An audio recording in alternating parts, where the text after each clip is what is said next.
Assalamualaikum warahmatullahi wabarakatuh. Perkenalkan, nama saya Amzad dari MK18A.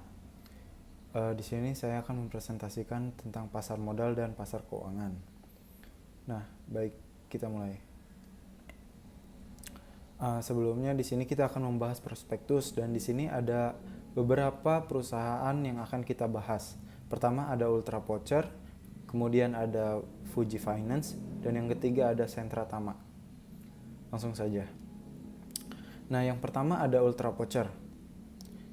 Kegiatan usaha yang dilakukan ialah menjalankan usaha di bidang perdagangan, voucher digital dan jasa teknologi, khususnya sebagai marketplace dan distributor voucher fisik maupun digital melalui aplikasi Ultra Voucher. Voucher fisik dan digital merupakan alat tukar berbentuk voucher dibuat untuk merchant-merchant yang bekerja sama dengan perseroan yang dapat dibelanjakan sesuai dengan kondisi dan ketentuan tertentu. Nah, selanjutnya ada penawaran umum perdana saham. Sebanyak-banyaknya ada 500 juta saham baru yang merupakan saham biasa atas nama dengan nilai nominal Rp20. Setiap saham atau sebanyak-banyaknya 25% dari modal ditempatkan dan disetor penuh dalam perseroan setelah penawaran umum yang dikeluarkan. Dari simpanan atau portable, perseroan yang ditawarkan kepada masyarakat dengan harga penawaran sebesar Rp100 sampai dengan Rp130 setiap sahamnya. Perseroan secara bersamaan juga menerbitkan sebanyak-banyaknya 250 juta waran seri 1 yang menyertai saham baru perseroan dan sebanyak-banyaknya 16,67%. Dari total jumlah saham ditempatkan dan disetor penuh pada saat pernyataan pendaftaran dalam rangka penawaran umum perdana saham. Saham yang ditawarkan dalam rangka penawaran umum perdana saham adalah saham baru yang dikeluarkan dari portfolio perseroan yang akan memberikan kepada pemegang hak yang sama dan sederajat dalam segala hal dengan saham. Nah, kemudian ada kebijakan dividen. Perseroan dapat membagikan dividen kas pada tahun di mana perseroan mencatatkan saldo laba positif. Anggaran dasar perseroan memperbolehkan pembagian dividen kas interim. Pembagian dividen kas interim dapat dilakukan apabila jumlah kekayaan bersih perseroan tidak menjadi lebih kecil daripada jumlah modal didapatkan dan disetor ditambah cadangan. Nah, kemudian pembagian dividen interim tidak boleh mengganggu atau menyebabkan perseroan tidak dapat memenuhi kebijakannya pada kreditor atau mengganggu kegiatan perseroan. Pembagian dividen interim tersebut akan ditentukan oleh direksi perseroan setelah disetujui Dewan Komisaris. Apabila keputusan telah dibuat untuk membayar dividen, dividen tersebut akan dibayar dalam rupiah. Manajemen perseroan menyatakan bahwa tidak terdapat pembatasan-pembatasan yang dapat merugikan hak-hak pemegang saham publik. Nah, kemudian ada perusahaan Fuji Finance yang kegiatan usahanya pertama pembiayaan investasi, ya seperti pembiayaan investasi untuk semua jenis mesin-mesin industri, peralatan seperti peralatan pembangkit listrik, adapun alat berat dan semua jenis kendaraan termasuk truk dan bus untuk transporter atau pertambangan yang membutuhkan jangka waktu pembiayaan lebih dari 2 tahun.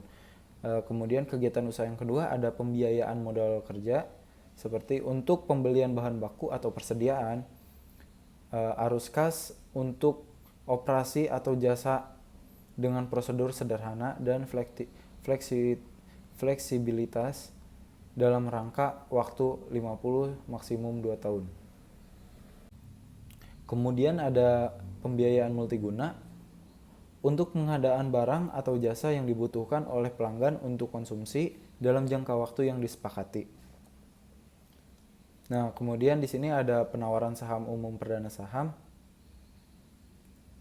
Sebanyak 300 juta lembar saham biasa atas nama yang merupakan saham baru yang berasal dari portfolio atau sebanyak 23 0,08% dari modal yang telah ditempatkan dan disetor penuh setelah penawaran umum yang merupakan saham baru dengan nilai nominal Rp100 setiap saham yang ditawarkan kepada masyarakat.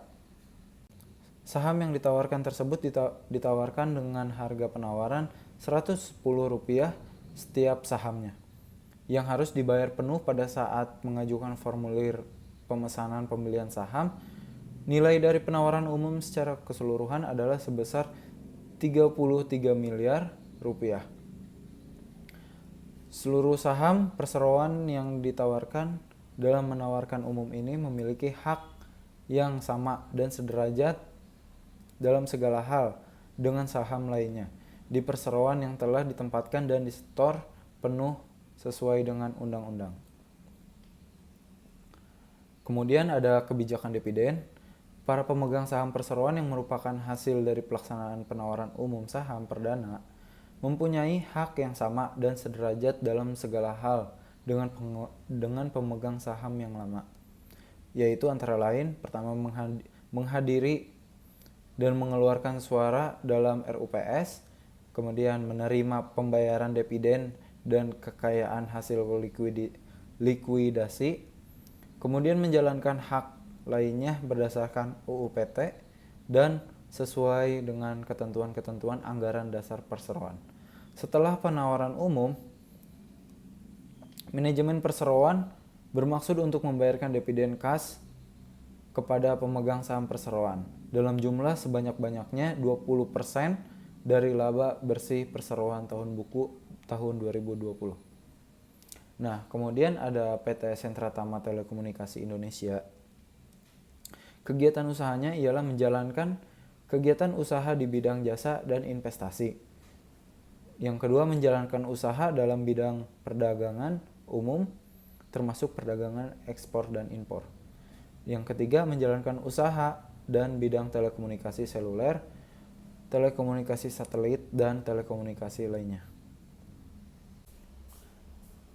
Penawaran umum perdana saham sebesar Rp2.969.853.000.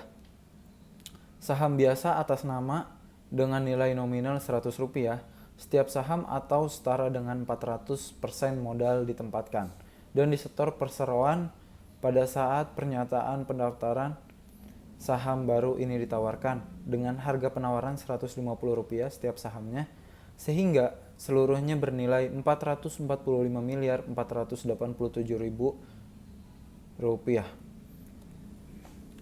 Setiap pemegang 5 saham lama yang tercatat dalam daftar pemegang saham perseroan pada tanggal pencatatan mempunyai 2 hak memesan efek terlebih dahulu, di mana setiap HMETD memberikan hak kepada pemegangnya untuk membeli sebanyak 1 saham baru dengan harga pelaksanaan Rp150 yang harus dibayar penuh pada saat mengajukan formulir pemesanan dan pembelian saham. Nah, kemudian ada kebijakan dividen. Penentuan jumlah dan pembayaran dividen kas tersebut akan bergantung pada rekomendasi dari direksi perseroan dan beberapa faktor yang memperhatikan dan mempertimbangkan tingkat kesehatan keuangan perseroan, tingkat kecukupan modal, kebutuhan dana perseroan untuk ekspansi usaha lebih lanjut, tanpa mengurangi hak dari RUPS perseroan untuk menentukan nilai sesuai dengan ketentuan anggaran dasar perseroan dengan ketentuan sebagai berikut. Pertama, jika perseroan memperoleh laba bersih tahunan sampai dengan 10 miliar, maka akan dibagikan dividen sebesar 10% dari laba bersih tahunan tersebut. Yang kedua, jika perseroan memperoleh laba bersih tahunan antara 10 miliar sampai dengan 20 miliar, maka akan dibagikan dividen sebesar 15% dari laba bersih tahunan tersebut. Nah, yang ketiga, jika perseroan memperoleh laba bersih tahunan lebih dari 20 miliar, maka akan dibagikan dividen sebesar 20% dari laba bersih tahunan tersebut. Terima kasih.